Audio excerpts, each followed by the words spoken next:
Hey everyone, I was thinking about the COVID pandemic and how it may have changed commercial real estate forever. When the COVID pandemic hit the US in 2020, it had immediate dramatic effects. There was the health impact and the loss of life, but I want to focus on how the crisis affected the economy and commercial real estate over the short term and, more importantly today, the long term. The immediate effects of the pandemic included massive job losses, totaling nearly 22 million positions in just 2 months. But at this point, those jobs have been fully recovered, and the US now employs 3.3 million more people than it ever has in its history. The pandemic also spawned waves of stimulus. That money has pretty much been spent, but it still lives on in our economy in the form of inflation. And during the health crisis, many households consolidated, with about 1.5 million young adults moving in with family members. Most of those consolidated COVID households have debundled, but there are still about 3 million more young adults living with family than the historical norm. While many of the effects of the pandemic have been resolved, others like inflation, Federal Reserve policy, and interest rates are still working through the system. Many of these will play out over the next year or two, but some residual effects could take years or even decades to play out. The labor shortage is one such issue. There are about 9.6 million unfilled jobs today, about 5 million more than normal. The shortage of workers partially reflects the decision by many baby boomers to retire at the outset of the pandemic, but it's also tied to the sharp reduction of immigration to the United States during the health crisis. From the year 2000 to 2017, net immigration to the US averaged about 950,000 people per year.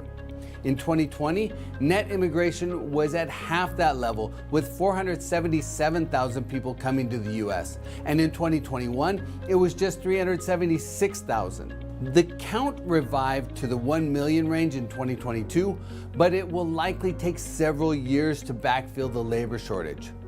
The commercial real estate implications of the labor shortage are vast. It will restrain business growth, increase labor costs, slow construction, and reinforce business practices like working from home. Supply chains are another longer-term residual challenge. They've been partially repaired, but supply chains will continue to evolve over the next decade as companies choose to move manufacturing and production closer to the US.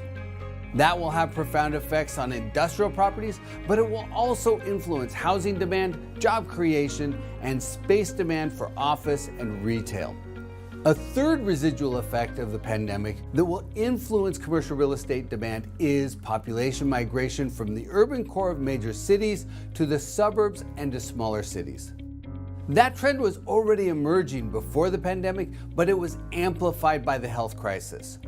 When offices shut down and people were allowed to work from home, it empowered office workers to move to the suburbs or to entirely different cities.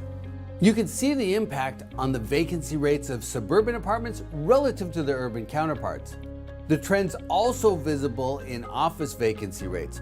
Although both urban and suburban office vacancies have been on the rise, the suburbs have held up much better. Retail vacancies also reiterate the trend.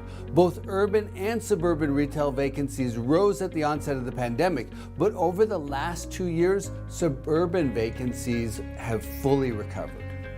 And while some workers moved from the urban core to the surrounding suburbs, others relocated to entirely different cities, usually areas with a lower cost of living and lower housing density. The final residual effect of the pandemic I want to highlight could also influence long-term commercial real estate space demand: marriages. During the health crisis, many put marriage on hold. In 2019, just over 2 million couples tied the knot. That fell to less than 1.7 million marriages in 2020. Then in 2021, the number of nuptials recovered back to about 2 million. And while hard numbers aren't available yet, estimates place the number of marriages in 2022 in the 2.4 to 2.7 million range. This wave of weddings contributed to a surge in household formation that drove apartment vacancy rates down, and it also likely contributed to the rapid escalation in single-family home sales in 2021 and 2022. On a broader scale, married couples tend to prefer suburban and smaller city lifestyles, especially if they have children. And that will perpetuate the migration trend boosted by the pandemic. So even though we've effectively left the COVID pandemic behind, the residual effects are still with us. People's behavior, values, and lifestyles have changed, and that will continue to influence which commercial real estate property types and locations will have sustained tailwinds.